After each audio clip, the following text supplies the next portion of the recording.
मेरे चैनल को सब्सक्राइब करें और बेल आइकन को ऑल पे सेट करें। Hi everyone, welcome to my channel. आज हम एक बहुत इंटरेस्टिंग टॉपिक के बारे में बताने जा रहे हैं। मुझे एक व्यूअर ने पूछा था, सर सीएसपी धागे का कैसे बढ़ाया जाता है, कैसे इसको इम्प्रूव करेंगे, उसके बारे में बताइए। तो मैं वो बताने से पहले एक चीज़ और बताता हूँ। सीएसपी बढ़ाएंगे तो उसका ऑब्जेक्टिव क्या है, हमको फ़ायदा क्या क्या होता है सीएसपी बढ़ाने से, उसको पहले समझिए। उसके बाद उसका तरीका बताऊंगा कैसे सीएसपी बढ़ाया जाएगा। सबसे पहले देखो, it helps to reduce yarn breakages.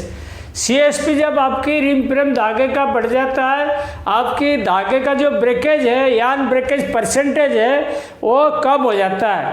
अगर धागे में दम नहीं रहेगा, बार बार टूटेगा, तो ब्रेकेज परसेंटेज बढ़ा हुआ रहेगा। तो सीएसपी बहुत इम्पोर्टेंट है ब्रेकेज के लिए। Efficiency of ring frame, autoconer, weaving, पिपट्री, नेटिंग, ये हर जगह का इम्प्रूव्ड हो जाएगा। जब आपकी सीएसपी बढ़िया रहेगा, आपका खुद का रिम फ्रेम का एफिशिएंसी बढ़िया रहेगा, ऑटो कॉर्नर का बढ़िया रहेगा, वीविंग, पिपट्री जितना है आपकी मतलब वार्पिंग है, साइजिंग है, जितना भी है मतलब वीविंग में है, हर जगह आपकी इम्प्रूवमेंट हो जाएगा वर्किंग का। और उसमें निटिंग में भी आपकी इम्प्रूवमेंट हो जाएगा। Fabric durability also increased. मतलब फैब्रिक ड्यूरेबिलिटी क्या होता है, मतलब फैब्रिक जो ग्राहक खरीदता है आपसे, वो ज़्यादा दिन टिकाऊ रहेगा, मतलब जल्दी फटेगा नहीं। वो भी बहुत फ़ायदा है ग्राहक के लिए। इसीलिए कोई भी फैब्रिक लेता है, उसका मतलब स्ट्रेंथ अगर धागे का बढ़िया रहेगा तो फैब्रिक का भी स्ट्रेंथ अल्टीमेटली बढ़िया रहेगा। आप ये ध्यान में रखो। Fabric appearance also will be increased. समझ लो आपकी रिम फ्रेम में ब्रेकेज कम रहा, ऑटो कॉर्नर में ब्रेकेज कम रहा, और वार्पिंग, साइजिंग, वीविंग हर जगह ब्रेकेज कम रहा, तो धागे में नंबर ऑफ गांठ जो होता है, नॉट होता है, कम रहेगा। नंबर ऑफ गांठ कम रहेगा तो अपीयरेंस ऐसे ही इम्प्रूव हो जाएगा, बढ़िया हो जाएगा अपीयरेंस। तो अपीयरेंस से भी इसकी रोल रहता है। और देखो, आज working will be better, workload में भी इंक्रीज। ये सबसे बहुत बड़ा फायदा है अगर आपकी सीएसपी धागे का इम्प्रूव कर जाता है। फॉर एग्जांपल आपको बताता हूँ, आपकी 2500 सीएसपी आ रहा है 30 केडब्ल्यू में, 30 केडब्ल्यू में 2500 सीएसपी आ रहा है। तो आप अगर इसको 2700 तक कर दिया, एग्जाम्पल 2700 तक कर दिया, आप 30 काउंट में जहाँ 3 साइड चलाते हो, इसको आप 4 साइड भी कर सकते हो। मतलब वहाँ वर्कर एंगेजमेंट कम कर सकते हो, क्योंकि इसमें वर्किंग बढ़िया रहेगा सीएसपी बढ़ने के बाद। तो आप इसका वर्कलोड बढ़ा सकते हो। मतलब 3 साइड की जगह 4 साइड, या 2 साइड चलता है तो 2 की जगह 3 साइड, ऐसे ही बढ़ा सकते हो। और क्या फ़ायदा देखो, आज working will be better, workers retention improved. Working अगर बहुत बढ़िया हो जाएगा तो आपके कारीगर आपकी मिल से भागेंगे नहीं। रिटेंशन मतलब जो टिकाव है ज़्यादा रहेगा, उनका मन लगा रहेगा कि भाई वर्किंग बढ़िया रहता है, धागे का दम अच्छा है, ब्रेकेज कम है, सीएसपी अच्छा है, तो इसीलिए वो लोग इधर उधर भागेंगे नहीं। और एब्सेंटिज्म भी कम होगा। मतलब जो एब्सेंटिज्म रहता है, कारीगर लोग जो छुट्टी मार देते हैं बिना बताए, वो कम से कम रहेगा, बढ़ेगा नहीं। उसके बाद देखो, generation of waste also decreased. मतलब जेनरेशन ऑफ वेस्ट कौन सा होता है, जैसे अपना न्यूमाफिल वेस्ट है रिम फ्रेम का न्यूमाफिल वेस्ट होता है, वो ब्रेकेज से रिलेटेड है। आपके अगर धागे का ब्रेकेज ही नहीं रहेगा, शेष भी बढ़िया रहेगा, तो न्यूमाफिल वेस्ट अल्टीमेटली कम आएगा, और फ्लाई फ्लप भी जो उड़ता है वो भी कम हो जाएगा। तो कुल मिला के वेस्ट कम निकलेगा। ऑटो कॉर्नर कट्स पर 100 kilometre will be less and ultimate harvest percentage will be also less. ये अगर अपना CSP बढ़िया रहेगा, ऑटोकोनर का कार्ड्स पर 100 किलोमीटर जो होता है, हमने जैसे आपको ऑटोकोनर कार्ड्स में या हार्डवेयर जो हाउ टू कंट्रोल हार्डवेयर में बताया था, ऑटोकोनर का जो हार्ड है इसका स्टैंडर्ड है ये रहता है 60 से 70, मतलब कार्ड्स का स्टैंडर्ड, ऑटोकोनर स्टैंडर्ड कार्ड्स 60 से 70 होता है सिंगल में, और डबल में होता है 30 से 40 पर 100 किलोमीटर। हो गया। तो ये इसमें क्या होता है, अगर आपकी CSP बढ़ जाएगा तो आपकी ऑटोकोनर कार्ड्स भी कम हो जाएगा, ऑटोकोनर कार्ड्स कम हो जाएगा तो आपको हार्डवेयर भी कम हो जाएगा उसी हिसाब से। ठीक है। उसके बाद देखो, यू में increase speed in all areas पर बेटर प्रोडक्टिविटी।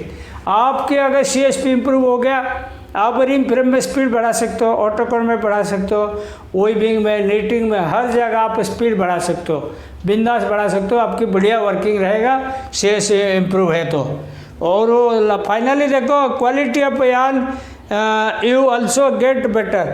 जो क्वालिटी ऑफ यार्न, जो IPI वगैरह बोलते हैं, जैसे ही CSP आपकी इम्प्रूव हो जाएगा, IPI वगैरह भी अपना आप कम हो जाएगा, क्वालिटी बहुत बढ़िया रहेगा। और क्वालिटी बढ़िया रहेगा तो मतलब ब्रेकेज तो ऐसे ही कम हो जाएगा, वेस्ट भी कम हो जाएगा, सब बेनिफिट है। CSP इम्प्रूव हो जाने का मतलब सब बेनिफिट है। मैं थोड़ा साइड हो जाता हूँ, आप इसको प्लीज़ नोट कीजिए। नेक्स्ट देखिए, हम बात कर रहे हैं CSP कैसे इम्प्रूव किया जाएगा, उसका फंडामेंटल के बारे में बता रहे हैं। कर्टन प्रोसेस है।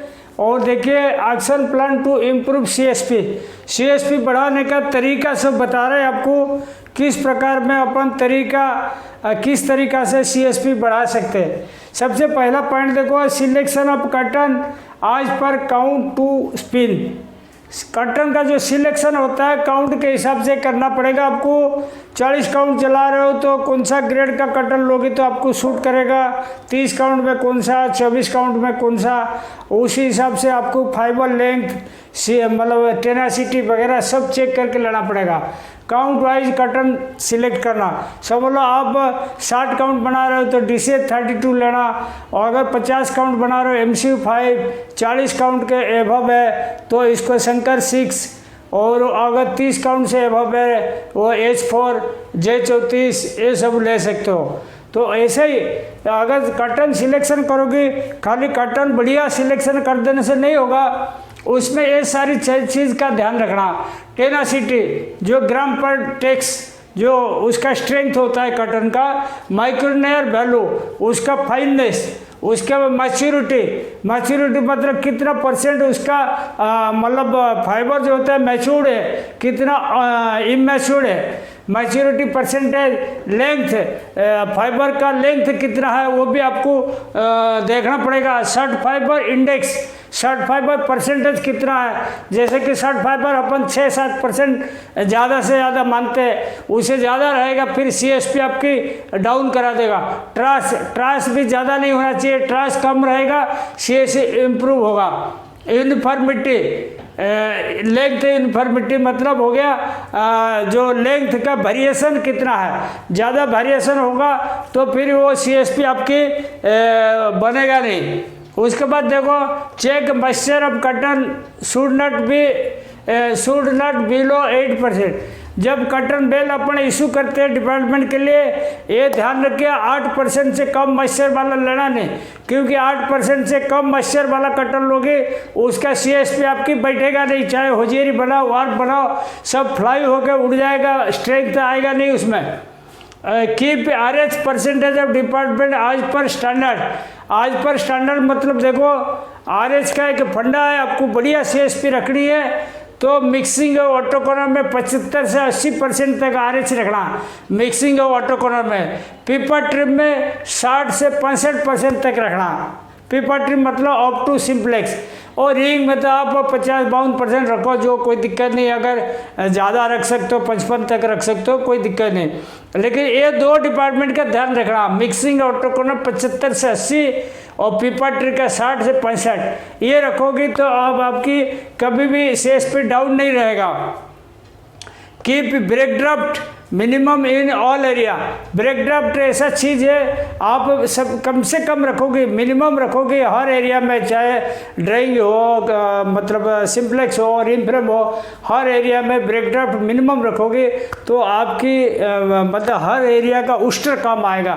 उस्टर कम आने का मतलब क्या है? अनइवननेस कम आए। अनइवननेस क्या होता है? अपना CSP को डाउन करता है। अगर अनइवननेस ज़्यादा होगा तो CSP अपना मतलब डाउन कर देगा। तो अनइवननेस कम करने के लिए जो जो स्टेप लोगी वो हमको CSP गेन में फ़ायदा देगा। ठीक है, तो मिनिमम ब्रेक ड्राफ्ट रखना। If possible spray water on lay down, ये बहुत इंपॉर्टेंट चीज़ है। जैसे गर्मी का मौसम है, ठंडी का मौसम है, जैसे आपकी ये समझ लो ये ले डाउन लगा है, एग्जाम्पल बोल रहा हूँ, तो ये सबसे ऊपर और नीचे आप तो पानी नहीं मार सकते, लेकिन ये साइड में जो है, साइड में ये आप स्प्रे मार सकते हो। इसमें साइड में जो हो रहे हैं, इसमें कर्टन में, इसमें आप स्प्रे मार सकते हो। ये साइड में हर जगह पानी का पाइप लेके ऐसे ऐसे स्प्रे मार सकते हो। ऊपर नहीं मारना, ऊपर मारोगे तो बेल प्लगर जाम कर देगा, मॉइस्चर ज़्यादा हो जाएगा। साइड से मार देना, आप बढ़िया रहेगा, आपकी CSP इम्प्रूव रहेगा। और उसके बाद देखो, in drop M simplex ring frame keep minimum possible bottom roll gauge, ये बहुत इम्पोर्टेंट है।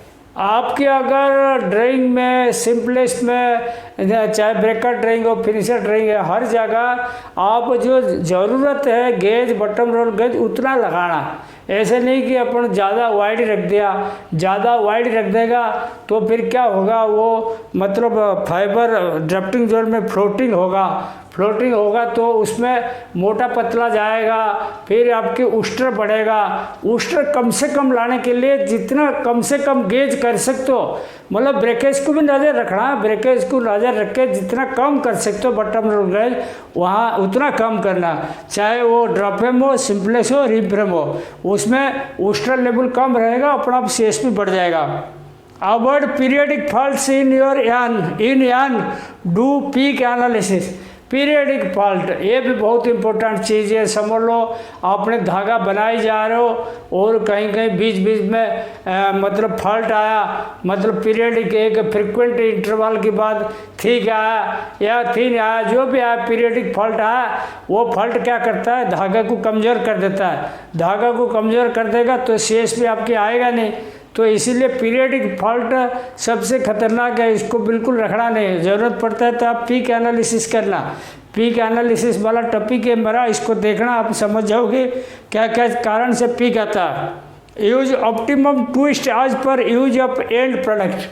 जैसे अपन धागा बना रहे हैं, जैसे वार्प के लिए बना रहे हैं, अपना कितना मैक्सिमम अपन TPI ले सकते हैं वो देखने का, मतलब बिल्कुल धागे का कमज़ोर ना हो और CSP भी अपना टारगेट के हिसाब से आ जाए। वो हो जा रही है तो कितना मतलब TM ले सकते हो वो भी देखना। तो बिल्कुल कम TPI लगाओगे तो CSP का उम्मीद नहीं रखना, जितना ऑप्टिमाइज कर सकते हो उतना करना। To keep maintenance condition all machines excellent, ये भी बहुत इंपॉर्टेंट चीज़ है। समझ लो आपकी मशीनरी कंडीशन बिल्कुल ख़राब है और आप सोचते हो कि मैं CSP बढ़ा के दे दूंगा, वो तो इम्पॉसिबल है। आपको मशीनरी का कंडीशन मेंटेनेंस साइड से और इसको बहुत दुरुस्त रखना पड़ेगा ताकि आपकी क्वालिटी जो CSP IPI वगैरह सब मेंटेन होगा। और मशीनरी का कंडीशन बराबर नहीं रहेगा, ये कोई भी चीज़ आप दे दो फिर भी अचीव नहीं कर पाओगे। All material must pass through YCP का अंदर होके सारी मटेरियल पास होनी चाहिए। YCP के अपन को कम से कम 50 से 150 तक अपना CSP बढ़ जाता है, और इसको आप बिना YCP में चलाओगी तो CSP कभी सही नहीं आएगा, हमेशा कम रहेगा। साइड हो जाता हूँ, इसको थोड़ा नोट कर लो। नेक्स्ट देखिए, अपना बात चल रहा है CSP कैसे इम्प्रूव करेंगे, और वो ये पॉइंट भी सब नोट कर लीजिए। To keep waste percentage fixed in mixing में कभी भी वेस्ट अपन डालते हैं उसका एक प्रॉपर तरीके से डालें और यूनिफॉर्मली डालें, वो परसेंटेज फिक्स रखें। समझ लो ले डाउन में अपन 60 बैल में 3 खाली पैकेट रखते तो 3 ही रखेंगे। कभी वेस्ट बढ़ गया 4 नहीं कर देना, या कम हो गया तो 2 नहीं कर देना। बराबर रेगुलरली इसको फीड करते रहो यूनिफॉर्म वे में। Ensure antistatic agent and water spray uniformly. मतलब समझ लो आप डायड कॉटन का बना रहे हो, मिलाज का बना रहे हो, उसमें एंटीस्टैटिक एजेंट और पानी का जो स्प्रे करते हैं इसको बराबर यूनिफॉर्मली स्प्रे कीजिएगा यूनिफॉर्मली, तब जाके ठीक रहेगा। और कंडीशनिंग ऑफ मिक्सिंग आज per standard time. Conditioning of mixing का जब आप तेल पानी स्प्रे किया, जो माल जितना घंटे का आपकी कंडीशनिंग चाहिए, समझ लो आपकी PB में अपन 12 घंटा रख लेंगे चलता है, या कॉटन मिलाज में 24 घंटा रख लेते हैं, या लिलन पॉलिस्टर लिलन में 72 घंटा रखते हैं। जो भी स्टैंडर्ड है आप उसी हिसाब से इसको कंडीशनिंग के लिए छोड़ देना। और उसके बाद as per short fibre content extract nil for good CSP। समझ लो आपकी एक मटेरियल में सर्ट फाइबर आपकी 8-9% है, आपने 14% नायल निकाल लो तो उसमें तो वो निकलेगा नहीं, उसमें और रह जाएगा सर्ट फाइबर। तो उस केस में आप सर्ट फाइबर की परसेंटेज के हिसाब से नायल परसेंटेज डिसाइड करो, या किसी माल में आपको अच्छा कीमत मिल रहा है तो उसमें भी आप नायल बढ़ा के ले सकते हो। ठीक है। Top clearer and positive clearer to clean regularly. Top clearer जो होता है, जो अपना जिसको बोलते हैं डप्पू बोलते हैं, जो रिम फ्रेम के ऊपर लगा रहता है टॉप रोल के ऊपर, उसमें सर्ट फाइबर चिपका हुआ रहता है। और अगर आप ये सर्ट फाइबर सफाई नहीं करोगे, वही सर्ट फाइबर धागे के अंदर जाएगा, फिर वो उसका क्वालिटी ख़राब करेगा। पॉजिटिव क्लियरर का भी वही है, उसमें सर्ट फाइबर चिपका रहता है। अगर इसको बीच बीच में साफ नहीं करोगे तो मटेरियल के साथ जाएगा, CSP डाउन कराएगा। इसको ध्यान रखिएगा थोड़ा। Do not accumulate any material in process for long time. ये भी बहुत इंपॉर्टेंट चीज़ है। समझ लो आपकी जो मटेरियल है, सिम्प्रेस का माल जैसे बन रहा है ऐसे कंज्यूम होता है। कभी कभी देखना 8-10 दिन का माल एक कोने में पड़ा है, यूज नहीं हो रहा है, वो ताज़ा माल जो बन रहा है चला जाता है। जो माल पहले बनेगा पहले चला जाना चाहिए, बाद में जो बनेगा बाद में जाएगा। अगर आपके पास मटेरियल ज़्यादा जमा है, आप क्या करोगे, कभी सिम्प्लेस बंद कर सकते हो, लेकिन आप ज़्यादा जमा करके नहीं रखना। जमा करके रखोगे वो मटेरियल सूख जाएगा, आपकी CSP कभी आने नहीं देगा रिंग फ्रेम धागे का। तो मटेरियल ज़्यादा जमा नहीं करना। उसके बाद RH plant must run to minimum to maintain RH percentage as per standard. RH plant कभी कोई बंद करके CSP नहीं ला सकता। RH प्लांट तो आपको चलानी पड़ेगी, 365 दिन चलानी पड़ेगी। हाँ, उसमें कब सप्लाई चलानी, कब रिटर्न चलानी, कब पानी चलानी, वो बात अलग है, लेकिन RH प्लांट मेंटेन रखना पड़ेगा आपको। उसके बाद देखो, blowroom carding waste percentage must be adequate so that trash content in sliver will be low. ये भी बहुत इंपॉर्टेंट चीज़ है। समझ लो आपके कटन में ट्रास ज़्यादा है, आपने ब्लोरूम कार्डिंग का वेस्ट कम निकाल दिया तो ट्रास जो जाएगा, सीड कोट जाएगा, ये सब जाएगा, जब यान के साथ जाएगा यान को कमज़ोर कर देगा। तो इसीलिए ट्रास अगर आपकी ट्रास कटन में ज़्यादा है तो ब्लोरूम कार्डिंग का वेस्ट परसेंटेज भी उसी हिसाब से बढ़ा के रखना पड़ेगा। Use wax in case of hosiery better. Hosiery धागे में आप वॉक्स थोड़ा लगाओगे तो ठीक रहेगा, मतलब CSP थोड़ा ठीक रहेगा। वैसे होजियरी में ज़्यादा CSP का लफड़ा नहीं रहता, वीविंग में रहता है। इन केस ऑफ डबल यान कीप TM आज पर स्टैंडर्ड। जब डबल यान बनाओगे TFO या डुप्लीक में बनाओगे, उसमें आपकी जो स्टैंडर्ड TM है, इसको मिनिमम जो आप रख सकते हो, जिसमें अपना CSP बढ़ जाएगा, वो आपको वो रखने।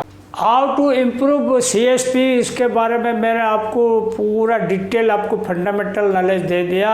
आप अगर ये जो गाइडलाइन आप फॉलो करोगे, आप कभी धोखा नहीं खाओगे, आपकी क्वालिटी बढ़िया रहेगा, CSP इम्प्रूव रहेगा। और मैं थोड़ा साइड हो जाता हूँ, आप इसको नोट कर लीजिए। उसके बाद मैं आपको एक चीज़ बताना चाहता हूँ, आप मेरा वीडियो ज़रूर लाइक कीजिए, शेयर कीजिए, और आप अगर मेरा चैनल नया नया देख रहे हो तो प्लीज़ सब्सक्राइब कीजिए। Thank you.